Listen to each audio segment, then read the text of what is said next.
Secretary of State Mike Pompeo's speech from Jerusalem demonstrates the U.S. and President Trump's unbreakable commitment to Israel. Hello, this is Robert Romano, Vice President of Public Policy with Americans for Limited Government, dailytorch.com. Hit that subscribe button. Today we're going to be talking about Secretary of State Mike Pompeo's speech at the Republican National Convention delivered from Jerusalem.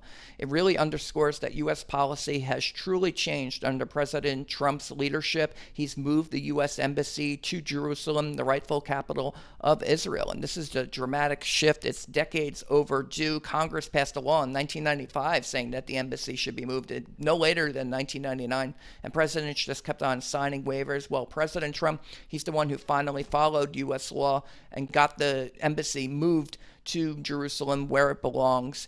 And it's really settling, I think, what U.S. policy really is, which is defend Israel, and that we're not going to be telling the Israelis that they have to move their capital or anything like that. It's been their capital from the very beginning. It's always been the capital of Israel going back to ancient times, but also since 1948 and the establishment of the modern state of Israel. So let's take a look at this speech here. It caught the attention of many observers, mostly for its downstream political implications. Some people think Mike Pompeo is thinking about running for president in 2024, and maybe he is. Again, I think it serves more as visual proof that President Trump has truly changed U.S. policy in the Middle East towards our most important ally there, Israel. Let's take a listen to what Pompeo had to say about Middle Eastern policy as well as moving the embassy to Jerusalem. Today, because of the president's determination and leadership, the ISIS caliphate is wiped out. It's gone. Its evil leader, Abu Bakr al-Baghdadi, is dead. And our brave soldiers, they're on their way home. The president exited the U.S. from the disastrous nuclear deal with Iran and squeezed the Ayatollah, Hezbollah, and Hamas. The president, too, moved the U.S. Embassy to this very city of God, Jerusalem, the rightful capital of the Jewish homeland.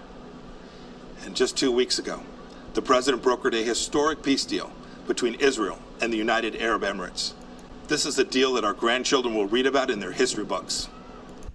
There you go. President Trump pulled out of the Iran deal. He moved the U.S. Embassy to Jerusalem, and he's just brokered a peace treaty between Israel and the United Arab Emirates, which is finally normalizing relations with Israel. And basically, we can engage in diplomatic discussions finally between those two countries. So President Trump is pursuing peace and stability in the region. He's bringing U.S. troops home.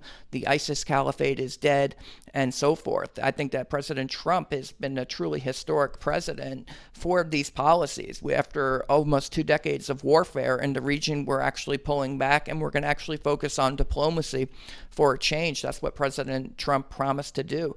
And he's actually the first president, as far as Israel's concerned, to fully recognize Israel's right to say where its capital is.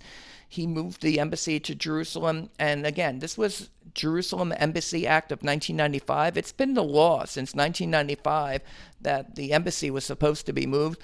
Bill Clinton didn't actually sign this law, though. He sent it to the archivist of the United States unsigned. So it became law, but he didn't want to sign it because he didn't want to upset the Palestinians. But he allowed it to become law. But what he did, and subsequent presidents have done, is sign waivers that have periodically taken place every 6 months.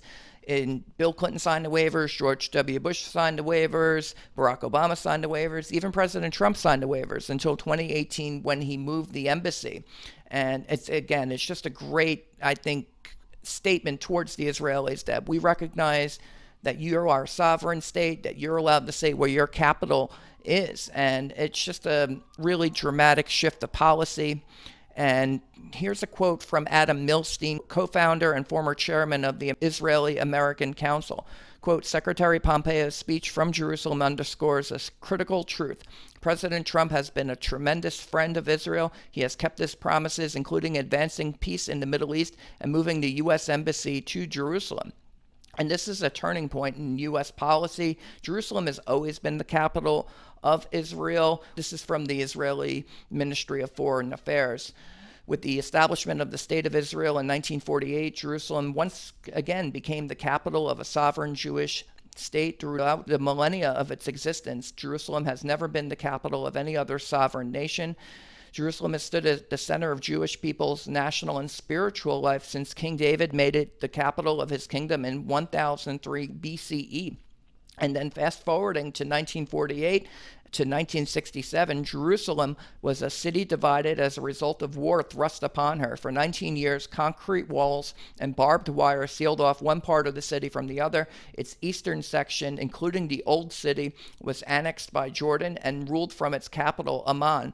The western sector of Jerusalem became Israel's capital. Following another war in June 1967, Jerusalem was reunited. The barriers dividing the city were demolished. The gates of the Old City were opened to people of all faiths, and the eastern sector was reintegrated into the nation's capital. And then finally, in July 1980, the Knesset passed the Basic Law of Jerusalem, which restated Israel's rights and obligations concerning the capital. The law affirmed that the holy places of all religions be protected from desecration, free access to them to be guaranteed, and the government provide for the development and the prosperity of the city and the well-being of its inhabitants. And that was passed on July 30, 1980.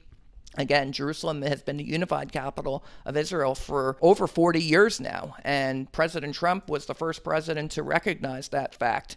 Now, Milstein, speaking again, he said, quote, Secretary Pompeo made clear to the American people and the international community that the U.S. will not retreat from defending America's interest around the globe and supporting our allies. And he added, praising Trump's foreign policy, noting, quote, under the Trump administration, America's strengthened alliances with Israel and other Arab states is a vital national security asset that has weakened the forces of extremism in the region, particularly the Iranian regime. And that's just great news. And talking on this United Arab Emirates peace treaty between Israel and the UAE, it's great because they're talking now. They didn't have formal diplomatic relations. And according to the agreement, quote, the parties will continue their efforts in this regard to achieve a just, comprehensive, and enduring resolution to the Israeli-Palestinian conflict as set forth in the Vision for Peace. All Muslims who come in peace may visit and pray at the Al-Aqsa Mosque, and Jerusalem's other holy sites should remain open for peaceful worshipers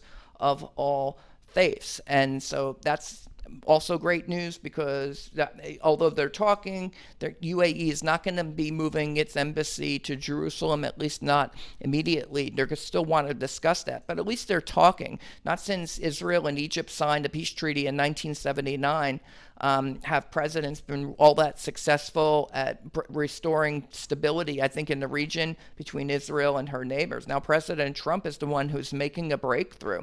Now, the speech also served as a reminder that President Trump kept his promise to tear up the Obama-Biden nuclear deal with Iran that had them on a fast track to obtaining nuclear weapons.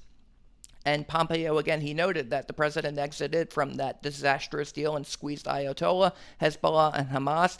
And I think it's the hard line that President Trump took on Iran that's actually bringing Israel and the other Arab states closer together and could be the key to regional stability in the future. Now, with Israeli Prime Minister Benjamin Netanyahu, he secured a budget deal that moves forward the budget deadlines, it puts off elections, and I think it's going to help Netanyahu and President Trump to gain momentum and to build upon the success that has been occurred with the United Arab Emirates. And I'll leave you with the close here. While President Trump is reducing the U.S. military footprint throughout the Middle East, he is strengthening diplomatic relations across the region, especially with our closest ally in the region, Israel, after 8 years of those relations being undermined by former President Barack Obama. For the first time in decades, peace and stability is being returned to the region, and Israel and her neighbors can thank President Trump. That's the commentary. This is Robert Romano, Vice President of Public Policy with Americans for Limited Government,